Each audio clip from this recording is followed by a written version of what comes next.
Hello SBI clerk aspirants, आज मैं आपको इस वीडियो में अपनी एक थॉट रखने आई हूँ रिगार्डिंग एसबीआई क्लर्क सन 2024 के बारे में। इसका नोटिफिकेशन आपको दिसंबर के महीने में देखने को मिलेगा।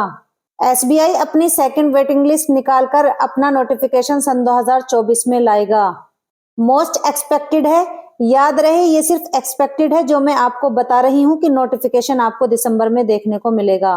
इसका एग्जाम आपका 25 जैन और 1 या 2 फेब को प्रीलिम्स एग्जाम होगा, क्योंकि ये भर्ती जो है वो सन 2024 की है, जिसका एग्जाम सन 2025 में होगा।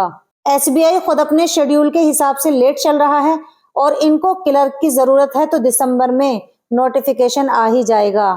अगर आप लोगों को ये वीडियो इन्फॉर्मेटिव लगी हो तो आप लोग हमारे चैनल उर्दू दर्शका को जरूर सब्सक्राइब करें और बेल आइकन को प्रेस कर लें ताकि आने वाला हर नोटिफिकेशन आपको टाइमली मिल सके।